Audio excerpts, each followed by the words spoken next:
Dito sa Papa Dudut Stories, ikaw ay hindi nag-iisa.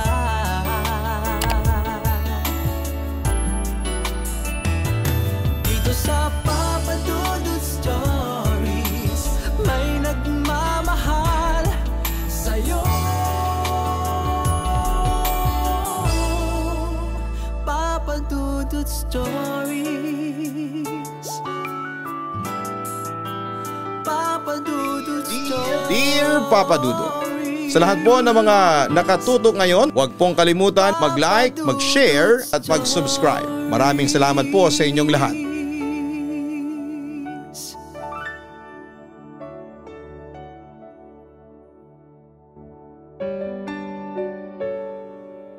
Normal na sa mga kumpanya ang pagkakaroon ng mga katrabahong mahirap pakisamahan. Minsan yon ang naging dahilan upang magkaroon ng alitan na siyang nagiresulta sa isang hindi kaaya-ayang kaganapan.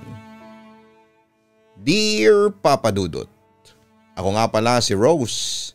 Hindi ko tunay na pangalan, kasalukuyang nagtatrabaho sa loob ng 5 taon bilang isang officer worker dito sa Rizal. 37 years old na ako at may 3 nagagandahan at gwapong mga anak. Napapakinggan ko lamang po ang inyong mga iniering istorya dahil madalas makinig dito ang isa sa aking mga katrabaho. Kaya naman naisipan ko ding magbahagi ng aking kwento sa inyo. Nangyari ito noong 30 years old pa lamang ako. Ito ay isang kaganapan sa dating kumpanyang pinapasukan ko. Sigurado maraming makaka-relate sa aking istorya na kapwa ko mga nagtatrabaho sa opisina. Hindi na kasi bago sa ganitong uri ng trabaho ang pagkakaroon ng toxic environment. Alam niyo naman pong madalas talaga na may mga makakasama ka na kung hindi straw ay medyo may pagka-Jollibee ba ang ugali. In short ay bida-bida at feeling tagapagmana sa kumpanya sa pagiging sip-sip. At masasabi kong isa na nga dito ang kawork kong si Melissa. Siya yung klase ng katrabaho na papetiks-petiks lang at puro paganda lang ang alam. Mahilig pang mag-take ng credits sa gawa ng iba palibasa kasi malapit siya sa aming boss. May isang beses kasi na may ginawa ang isa naming kawork na napuri ng boss namin. Nagulat kami nang sabihin ni Melissa na siya daw ang nagsuggest ng ganong idea. Kaya naman nakagawa ng magandang output ang aming katrabaho. Take note, bihira niyang kausapin ang kawork naming yon. Kaya ang tawag ng iba naming kasama sa kanya ay intermediatang demonyo. Wala din sigurong nagsasabi sa kanya dahil ang alam namin ay namumuhay na itong mag-isa dahil hindi nito kasundo ang kanyang mga kamag-anak at ulila na rin ito sa mga magulang. Kaya nung una ay naisip ko na grabe naman ang aming katrabaho sa pagtawag sa kanya na ganon. Kasi naman, kahit naman ganon siya, ay may good side pa rin naman siya. Kapag may mga kailangan kami kay boss ay siya ang pinapakiusap namin dahil nga close siya dito. Hindi siya madamot sa ganong mga bagay. May pagkakataon lang talaga na maiinis ka dahil nga sa ibang negatibong ugali niya. Hindi rin naman kami makapag-resign dahil maganda ang mga benepisyo na nakukuha namin sa kumpanya. Ganon ang tingin ko bago nangyari na ako mismo ang makaranas ng kanyang ginagawa. Nagkaroon kami ng isang malaking kliyente noon at sa akin ito na-assign para i-handle ang transaction. Excited pa ako noon dahil malaki-laking komisyon ang makukuha ko mula rito. Sakto din dahil bukod sa 2 anak ko ay papasok na rin sa school ng aking bunsong anak at magagamit ko ito para maibili ng kanilang mga pangangailangan. Todo effort talaga ako noon sa pagkausap sa client namin araw-araw. Kaya naman laking tuwa ko nang sa wakas ay mapapayag ko din ito na mag-invest sa project namin. Masaya ko itong ikinuwento sa aking mga katrabaho at nangako pa sa kanila na ititreat ko sila kapag nakuha ko na ang komisyon para dito. Umuwi ako noon na panatag ang aking kalooban dahil solve na ang problema ko sa pagpasok ng aking mga chikiting. Kaya laking panglulumo ko Nang magbibigayan na ng komisyon ay wala akong nakuha ni singkong kusing dito. Napagkalaman ko na kinausap ni Melissa ang aming boss at sinabing siya na daw ang hawak ng deal na yon. Nang tinanong ko ang aming kliyente kung bakit hindi nito sinabi kay Melissa na okay na ang deal namin at napapayag ko na siya bago ito mapunta kay Melissa ay nagulat ako nang sabihin nitong kinausap daw siya ng aking katrabaho at sinabing siya na ang hawak dahil ipinasa ko na daw sa kanya ang trabahong yon. Sobrang sama talaga ng loob ko ng mga panahong yon dahil hindi man lamang ako in-inform ng boss namin at hindi man lamang ito tumanggi sa kagustuhan ni Melissa. Hindi ko alam kung ano ang iisipin ko. Sobrang nanghinayang ako sa oportunidad na nawala sa akin. Inaasahan ko pa naman na pag uwi ko ay mabibili ko na ang mga kailangan namin ng aming pamilya. Kitang-kita ko din ang awa ng aking mga katrabaho dahil alam nila ang lahat ng hirap na ginawa ko para lamang makuha namin ang kliyenteng yon. Kahit naman magreklamo ako ay wala ding magagawa dahil nasa ilalim na ng pangalan ni Melissa ang kliyente at hindi naman ako pakikinggan ng boss namin dahil nga close sila nito. Totoo nga ang sinabi ng mga katrabaho ko na tila isang demonyo si Melissa dahil sa galing nitong manlinlang upang makapang lamang ng kapwa. Yan ang nasa isip ko ng mga oras na yon. Matapos ang insidenteng ito ay hindi ko pinansin si Melissa. Napakahirap kasing kausapin ang taong umagaw sa oportunidad na para sa iyo sana. Naging kabilang na din ako sa mga taong kapag break time o wala si Melissa sa kanyang pwesto ay nakikisali na sa pag-uusap kung gaano kasama ang ugali niya. Marahil ay napansin din nito na lumayo na kami sa kanya kaya umiwas din ito sa amin. Hanggat maaari ay kinakausap lang namin siya kapag kinakailangan at work-related topics lamang. Pero yung sasabihin na isasama namin siya sa mga plano like outing or get together pagkatapos ng trabaho ay never na talaga namin siyang niyaya. Hanggang sa isang araw ay napansin namin ang pagiging malungkot niya at tila pagiging tulala. Iba sa normal na daldalera at lively na Melissa na nakikita namin. Pero since di nga kami okay, ay hindi na rin namin pinansin ang ganitong inaasta niya. At baka naman napagalitan lang ni boss o di kaya naman ay wala nang makausap kaya nalulungkot. Lumipas pa ang mga araw na ganon lamang siya. Madalas wala sa wisyo. At kapag pinapatawag ni boss ay parang natatakot siya. Nakakapagtaka lamang dahil dati naman ay masaya pa nga ito. At parang excited kapag pinapatawag siya ng aming amo sa kanyang opisina. Pero makalipas lamang ang ilang linggo ay hindi na siya pumasok pa. Nung una akala namin ay baka naka-vacation leave lamang ba dahil may mga ganon namang kaming benefits sa kumpanya. Pero lumipas na ata ang isang buwan ay hindi pa din ito nagpapakitang muli papadudot. Nang minsang matsyempohan namin si boss ay tinanong namin siya kung nasaan si Melissa. Bakit hindi na ito pumapasok? Alanganin lamang itong ngumiti sa amin at sabay sabing nag-resign na siya. Nabigla naman kami sa sinabing yon ng aming boss. Sa pagkakakilala kasi namin sa kanya hindi naman ito basta-basta mag-resign. Lalo pa nga at malaki ang pakinabang niya dito sa trabahong ito. Kahit pa nga wala siya halos ginagawa. Kahit naman nagkaroon ng bad blood sa pagitan naming dalawa, ay nakaramdam pa din ako ng lungkot na nawala na siya sa kumpanya. May mga pinagsamahan din naman kami kahit papaano pero may part din sa aking puso na parang nabunutan ng tinik dahil wala na ang intermediatang demonyo at credit grabber na kaopisina namin. Kahit na nawala ay life must go on pa din ang siste namin. Kailangan kasing magsipag lalo na at 3 ang aking anak na pinag-aaral. Kaya naman one time ay naisipan ko mag-overtime upang matapos din ang mga trabaho at dagdag kita na din papadudot. Abala ko noon sa aking pagtatrabaho nang biglang may dumaan na kung anong mabilis na bagay sa aking likuran.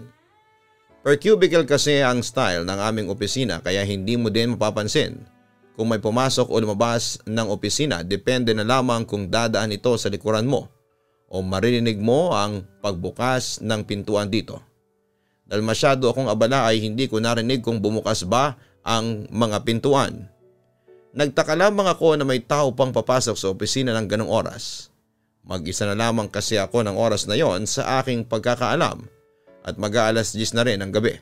Since hindi nga kita ang mga katabing cubicle, kapag nakaupo ka ay tumayo ako para tingnan kung sino yung dumaan sa likuran ko na parang madaling-madali. Pero habang iniikot ko ang aking paningin ay napagawi ito sa pwesto ni Melissa. May ilaw doon, meaning ay bukas ang kanyang computer. Dahil na-curious ako sa kung ano ang meron doon at sino ang gumagamit ng computer nito ay binaybay ko ang daan patungo sa kanyang lamesa. Kabado ako noon kasi medyo madilim sa part na yon ng aming departamento. Pinatay na kasi nung ibang nakapwesto doon ang ilaw sa gawing yon nung mga nagsiuwian na sila. Habang papalapit ako ng papalapit ay may kung anong kakaibang sensasyon akong naramdaman. Para bang may pumipigil sa akin na puntahan ang bahaging yon ng aming opisina. Pero hindi ko din naman pwedeng hayaan na may nakabukas na computer dahil ako din ang mapapagalitan kung sakaling may nakaiwang bukas dito. Nang makarating ako sa kanyang lamesa ay wala din akong naabutang tao sa pwesto niya. Lumingon-lingon pa ako sa paligid pero wala talagang tao. Nakabukas lamang ang kanyang computer. Bagaman at kinakabahan ako ay napagpasyahan kong patayin na ang computer dahil wala namang gumagamit. Habang hinihintay ko itong mag-shutdown ay napapaisip ako kung paanong bumukas ang computer ni Melissa kung wala namang tao doon. Marahil ay may walang hiya na naman akong katrabaho na nag-isip na i-prank ako.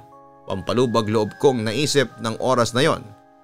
Nang mamatay na ang computer ay bigla akong natigilan at napadouble look sa screen nito.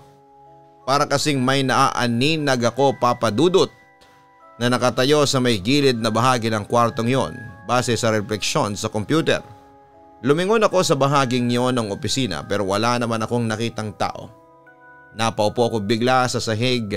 Nang paglingon ko muli sa screen ng computer ay nasa tabi ko na ang taong naaaninag ko na kanina lamang ay nakatayo sa may gilid na bahagi ng opisina. Nakayuko ito at nakasuot ng uniforme namin pero ang gulo-gulo nitong buhok ay nakatakip sa kanyang mukha. Mabilis kong nilingon ang aking tabi ngunit wala akong makitang tao doon. Ramdam ko ang panlalambot ng mga tuhod ko pero pinilit kong tumayo upang bumalik sa aking desk upang ligpitin ang aking mga gamit at umuwi na. Hindi na maganda ang pakiramdam ko ng mga oras na yon at tanging gusto ko na lamang ay makaalis na dito ora mismo. Abala ako sa pag-aayos ng aking mga gamit nang makarinig naman ako ng tunog ng heels na dahan-dahang papalapit sa akin. Alam kong imposible na magkaroon ng tao doon ng ganong oras dahil hindi ko man lang narinig na bumukas ang aming pintuan habang abala ako sa pag-aayos ng aking gamit. Mas binilisan ko ang aking kilos at nang matapos ako sa pagpapatay ng computer at naiayos na ang aking mga gamit ay lakad-takbo akong nagtungo sa pintuan upang lumabas. Walang lingon-lingon ako nagtungo papunta sa exit at halos maihi na rin ako dahil sa sobrang takot na aking naramdaman. Hindi na rin ako nag-elevator at dumiretso ako sa may hagdanan upang doon bumaba na. Naisipan ko kasi na posibleng sumunod sa akin sa loob nito ang sinumang nilalang na nakita ko sa refleksyon ng computer ni Melissa. Nang malapit na ako sa may pinaka-ground floor ay aksidenteng natapilok ako at na out of balance sa sahig. Inayos ko ang sarili kong tumayo nang muli kung marinig ang tunog ng heels na sumusunod sa akin. Pero this time ay mabilis na ito na para bang tumatakbo itong pababa sa hagdanan habang palapit ng palapit sa aking kinakaroonan. Hindi ko na hinintay pa o nilingon kung ano ang tunog na yon at agad akong tumayo palabas doon. Nang makarating ako sa lobby ay nakabanggaan ko pa si Kuyang Guard na nakatoka na pang night shift. Alalang-alala itong nagtanong sa akin kung ayos lang daw ba ako dahil sa itsura ko noon. Pawis na pawis ako at nanginginig dahil sa sobrang takot na aking nararamdaman. Inalok din ako nito ng tubig dahil hingal na hingal din ako sa mabilis na ginawa kong pagbaba kanina. Pinakalma ko muna ang aking sarili bago ako sumagot sa kanya na ayos lang naman ako. Medyo nagmamadali lang dahil hindi ko na napansin ang oras at naghihintay ang aking mga anak at asawa sa aming bahay. Nakangiti naman itong tumango bago nagpaalam sa akin na magro-ronda na siya. Ako naman ay lumabas ng building at dumiretso uwi na. Habang nasa biyahe ako ay hindi mawala sa aking isipan ang nangyaring yon sa akin. Madaming katanungan na naiwan sa isipan ko tulad ng kung sino nga ba ang babaeng nakita ko sa opisina at bakit ganon ang itsura nito. Alam ko sa sarili ko na hindi tao ang aking nakita dahil sa kakaibang itsura niya. Matagal ko na rin namang ginagawa ang pag-overtime paminsan-minsan pero first time na nangyari sa akin ang ganitong experience. Hindi ko tuloy alam if makakapag-overtime pa ulit ako matapos nito. Kinabukasan ay hindi pa din mawala sa isipan ko ang nangyari sa akin kagabi. Gusto ko magkwento sa aking mga kasamahan kasi baka isipin naman nila na nag-hallucinate lamang ako. Kaya naman naisipan kong kimkimin na lamang ang aking karanasan na yon. Iniwasan ko na muna ang pagpapaiwan sa office ng mag-isa at pagpapagabi papadudot. Makalipas ang ilang araw habang palabas na ako ng opisina ay muli kong nakita yung night shift naming guard noong araw na may kakaibang nangyari sa akin. Ginitian ko ito at ngumiti din naman siya pabalik pero alam mo yung medyo alanganin na para bang may gusto pa siyang sabihin. Medyo maaga pa naman kaya napagpasyahan kong tsikahin siya at kumustahin. Simpleng usapan ang topic lang muna namin habang nagkwekwentuhan nang maya-maya ay magtanong siya sa akin. Ma'am, may iba ka bang kasama? Noong gabing nakita kitang parang takot na takot. Nagtataka akong napatingin sa kanya at sinabing mag-isa lang naman ako noon at sadyang nagmamadali lang akong makalabas agad sa building. Tumingin muna siya sa akin na parang nananansya kung sasabihin ba niya o hindi ang dahilan ng kanyang pagtatanong. Kaya naman pinush ko na rin siya at nagtanong kung bakit at anong problema. Dito niya sinabi sa akin na noong nakaalis na daw kasi ako at paakyat siya sa aming floor ay may nakita siyang babaeng katulad ng aming uniforme. Paakyat na rin daw ito at tila gegewang-gewang ang lakad. Kahit madilim daw ay alam niyang babae ito dahil sa lakas ng tunog ng heels nito. Sinundan niya umano ang babae at nakita niyang pumasok ito sa aming opisina at naupo sa upuan ni Melissa. Tatawagin daw sana niya ito upang tanungin kung hindi pa ito uuwi pero nang pumasok siya sa opisina ay wala na daw ito sa kinakaupuan niya. Kinilabutan ako sa kinuwento sa akin ni Manong Guard. Kung totoo nga ang sinasabi niya ay posible talagang sinusundan ako ng babaeng yon noong pauwi na ako. Dagdag pa ni Guard na imposibleng makalabas ang babae nang hindi dumadaan sa harap niya dahil iisa lamang ang pasukan at labasan ng aming opisina at doon siya nakapwesto bago mawala ang babae. Napa-sign of the cross pa noon si Kuya at sinabihan ako na mag-iingat sa aming opisina dahil maaaring merong nanggagambala dito. Dala-dala ko sa aking isipan ang ikinuwentong yun ni Kuya hanggang sa makauwi ako sa aming bahay. Napakwento pa ako noon sa aking asawa pero sabi niya baka tinatakot lang daw ako ni Manong Guard dahil minsan nga ay gabi na akong nakakauwi. Pero sa loob-loob ko paanong tatakutin ako nito hindi nga niya alam ang naging karanasan ko sa loob ng opisina. Parang imposible naman yata dahil parehas kami nang nakita kahit wala itong alam sa aking naging karanasan doon. Ang pinagtataka ko lang ay bakit sa may working station nito ni Melissa palaging nagpaparamdam. Isa kaya ito sa mga naagrabyado din ni Melissa bago ito umalis at nagkaroon ito ng attachment sa lugar na yon. Madalas ko kasing marinig noon sa mga kaibigan kong mahilig sa horror na karamihan daw sa mga kaluluwa ay nagkakaroon ng attachment sa mga bagay o taong naging bahagi ng buhay nila. Nakatulog ako ng gabing yon na ganon ang aking nasa isipan.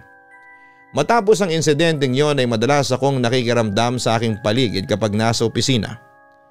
Hindi naman sa pagiging paranoid pero kung kayo ang malalagay sa sitwasyong dinanas ko, marahil ay kagaya din ang reaksyon ko ang gagawin ninyo. Kung hindi nga siguro kinuwento sa akin ng aming gwardya, ang nakita niya marahil ay iisipin ko na isa lamang ilusyon ang aking karanasan. Nang maging aware ako sa ganitong sitwasyon sa aming opisina ay doon ko napagtanto na simula nang mawala si Melissa ay may panakanakang kakaibang pangyayari doon. Nandyan yung may bigla na lamang mawawalang mga files. Pero kapag hinanap ulit namin ay makikita din naman kaagad namin sa mismong lugar na pinag-iwanan namin. May mga pagkakataon din na may bigla na lamang malalaglag na gamit sa isa sa mga mesa. Pero dahil nga wala kaming ideya sa nangyayari ay pinagpalagay namin na may nakasagi lamang nito. O di kaya naman ay nilipad ng hangin mula sa aircon. Mayroong isang pagkakataon pa noong may nakigamit sa cubicle ni Melissa ay may naramdaman itong tila buhok na dumampi sa kanyang mga binti. Nang tignan naman niya ang ilalim ng lamesa ay wala namang nakasabit na hibla ng buhok o kung anumang bagay na maaaring magbigay sa kanya ng ganong pakiramdam. Ngayon ko napagtanto na matagal na pala itong nangyayari sa opisina pero pinagsasawalang bahala lang namin ito. Lumipas pa ang ilang araw matapos ang aking natuklasan ay nagkaroon kami ng isang malaking proyekto. Dahilan upang halos lahat kami ay mapilitan na manatili ng late sa opisina ng mga ilang araw. Nang mga unang gabi ay pansin naming lahat ang mga kakaibang pagpaparamdam. May pagkakataon kasi na bigla na lamang bubukas-sara ang mga ilaw sa loob ng aming opisina. Sa ibang bahagi naman ng building ay walang ganong mga insidente. May isang beses pa nga na biglaan na lamang sabay-sabay na namatay ang aming mga computer. Imposible naman na dahil brownout dahil bukas na bukas ang ilaw noon. Narinig ko ang aking mga kasamahan sa trabaho na nagbubulungan dahil sa kanilang nararamdamang takot sa tuwing may mga kakaibang senaryo na nagaganap. Pero dahil nga mga alipin kami ng salapi ay napipilitan pa din kami na magstay doon ng hanggang alas 10 ng gabi. May isa pa ngang pagkakataon na nakulong sa comfort room ang aming katrabaho. Grabe ang iyak nito dahil sa sobrang kaba. Sabi pa nga niya na sigurado siya na walang tao noon nang pumasok siya sa loob.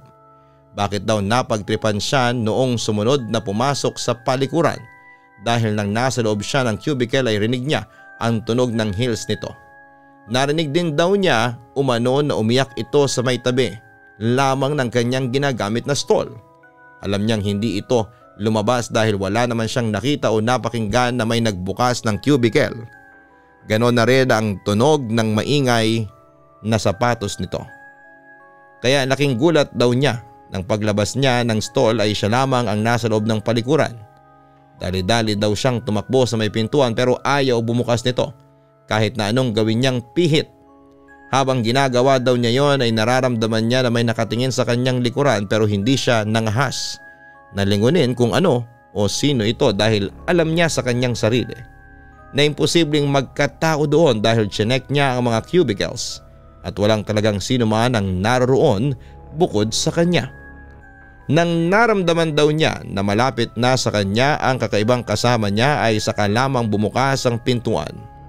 Para kumalma ay sinabihan na lamang namin siya na baka naman may problema lamang ang lock ng palikuran kaya ganon.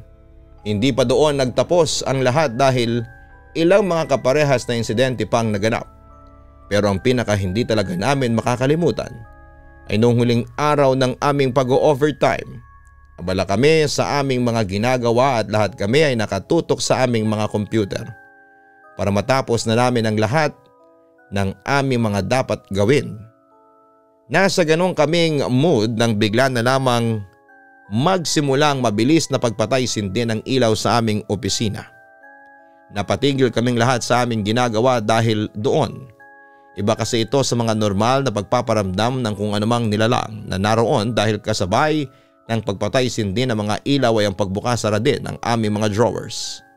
Nagulat pa kami dahil ang bakanting computer ni Melissa ay bigla na lamang bumukas. Mula doon ay rinig namin ang mabilis sa pagtipa ng keyboard nito na para bang galit na galit ang gumagamit dito. Napatayo na kami sa aming mga upuan at saktong pagtayo namin ay siyang paggalaw ng aming mga upuan at nagsihagisan ng mga ito sa may pintuan dahilan upang hindi kami makalabas. Nagkumpulan na lamang kami sa isang gilid ng opisina, ang iba ay hindi napigilan ng sarili na maiyak dahil sa mga nangyayari. Ako naman ay nanginginig lamang ng mga oras na yon. Patuloy pa rin ang galit na pagtatype sa computer ni Melissa. Nagtataka din kami kung bakit tila wala man lang ni isa sa mga kasama namin sa bahaging iyon ng building ang nakakapansin sa lahat ng ingay na nangyayari sa amin. Para bang walang naririnig ang mga ito. Nasa ganun akong pag-iisip nang biglang huminto ang pagtipa na aming dinig kanina. Kasabay nito ang tuluyang pagpatay ng ilaw. Lahat kami ay nahintakutan ng kasabay ng pagkawala ng ilaw ay ang paglitaw naman ng isang nakaupong babae sa harapan ng lamesa ni Melissa. Tulad ng unang beses ko siyang makita, nakasuot ito ng uniforme na katulad ng gamit namin. Gulong-gulo pa din ang buhok nito, pero sa pagkakataong yon ay kita na ang namumulang mga mata nito na akala mo ay naipon doon ang dugo. Pansin din na may bakat ng kamay sa kanyang leeg na para bang sinakal ito. Tahimik lamang itong nakatingin sa amin noong una, pero maya-maya ay tinuro nito ang screen na nasa kanyang harapan. Lakas loob kaming lahat na lumapit sa tinuturo nito. Nang nandun na kami sa harapan ay nagulat kami sa nakasulat dito. Paulit-ulit ang salitang tulungan ninyo ako. Pinatay niya ako. Nang lingunin namin ang babae ay doon namin napagtanto na ang nagpaparamdam na yon sa amin ay walang iba kundi si Melissa. Umiiyak na ito ngayon habang nakasabunot ang mga kamay nito sa kanyang magulong buhok. Sa unang pagkakataon matapos naming magkaroon ng alitan ay naramdaman ko sa aking sarili na gusto ko siyang yakapin at aluin. Pero dala na nga ng takot ay hindi ko ito magawa. Naiyak na rin kaming lahat noon dahil awang-awa kami sa kanya. Marahil dahil nga sa ingay sa opisina ay biglang lumabas ang aming boss sa kanyang kwarto at nagtatanong kung ano ba ang nangyayari sa amin. Nang mapansin nito ang aming pagkukumpulan at makita nito kung sino ang ngayon ay galit na nakatingin sa kanya ay nanlaki ang mga mata ng aming boss. Tila hindi nito alam ang gagawin habang palipat-lipat ang tingin nito sa amin na mga nagkukumpulan sa bahaging yon. Muli niyang binalik ang kanyang paningin sa babaeng nakaupo ngayon sa aming harapan. Gulat na gulat ang ekspresyon nito.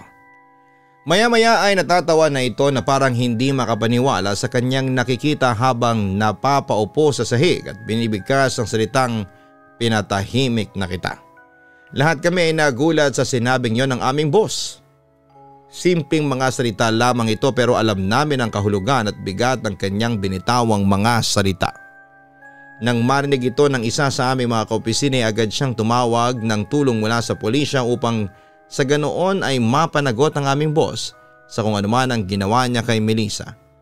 Nanatiling nakatulala ang aming boss habang nakayakap ito sa kanyang mga tuhod. Parang wala ito sa sarili na inuugoy ang sariling katawan habang bumubulong-bulong. Nawala na rin mula sa kanyang kinakaupuan si Melissa at wala na rin sa screen nito ang kanyang iniwang mga kataga na kanina lamang ay kitang-kita namin. Inayos namin ang mga gamit na kanina ay nagkalat sa opisina para hindi din magtaka ang aming mga tinawagan ng tulong kung bakit magulo dito. Nang dumating ang mga pulis ay kinuwento namin ang aming nalaman, pero na lamang sa parte kung saan ay nagpakita si Melissa sa amin. Baka mamaya kasi ay pagtawanan lamang kami ng mga ito. O di kaya naman ay hindi paniwalaan ng iba naming natuklasan dahil akalain ng mga ito na nasisiraan kami ng bait.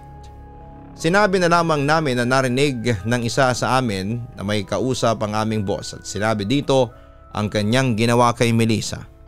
Nang dalhin sa istasyon ng pulis ang aming boss ay umamin ito na aksidente nitong napatay si Melissa dahil ipagkakalat nito ang ginawa niyang pang-aabuso dito.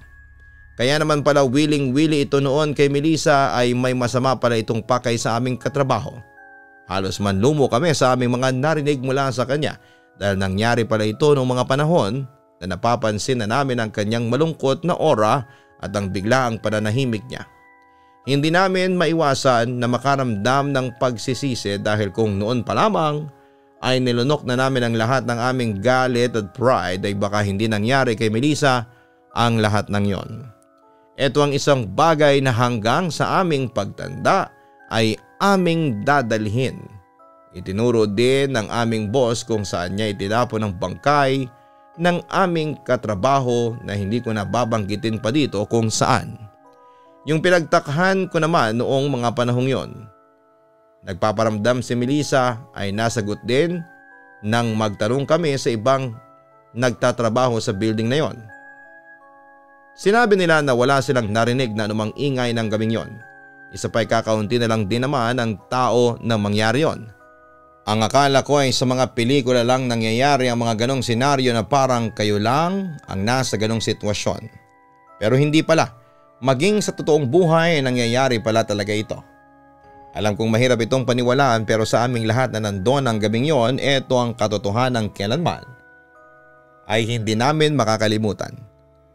Nagsara na ang kumpanya na aming pinagtatrabahuhan matapos nito dahil nakulong ang aming boss na siya namang nararapat sa kanya. Akala namin ay si Melissa ang demonyo sa aming opisina, pero hindi pala. May mas demonyo pa pala kaming katrabaho na nagtatago lamang sa isang balat kayo. Sa ngayon ay nasa ibang kumpanya na ako dito sa Rizal, mas malapit na din sa aming kumpara sa aking dating pinagtatrabahuhan. O at meron pa ding toxic na mga katrabaho pero natuto na ako na kahit gaano kasama ang pakitungo sa iyo ng iba ay hindi mo dapat baliwalain ang mga taong ito at pairalin ang bugso ng damdamin.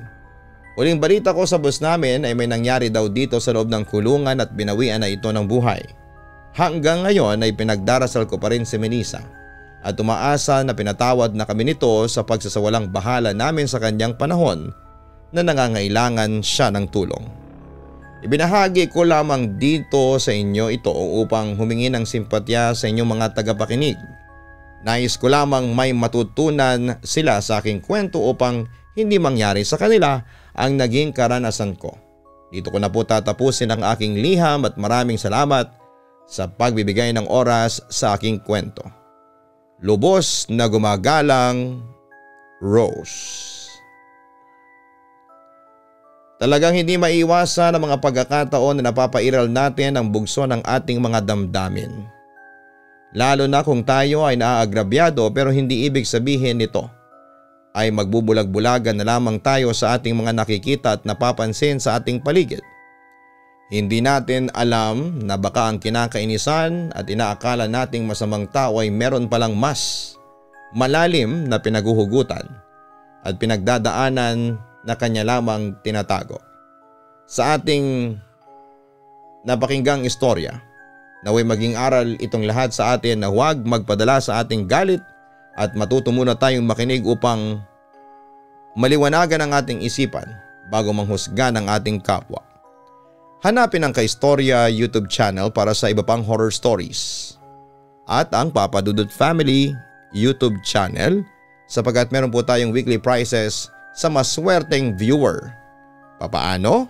Manood lang ng Papa Dudut Family YouTube channel.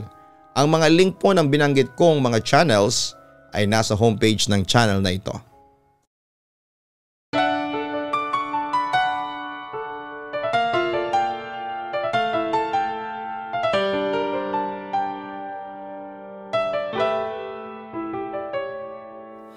Ang buhay ay mahiwaga, laging may lungkot at saya.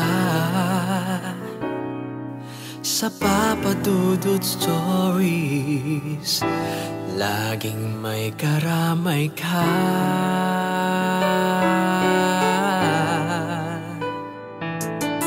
Mga problemang kaibigan, dito ay pakikinggan ka. Sa Papa Dudut Stories, kami ay iyong kasama. Dito sa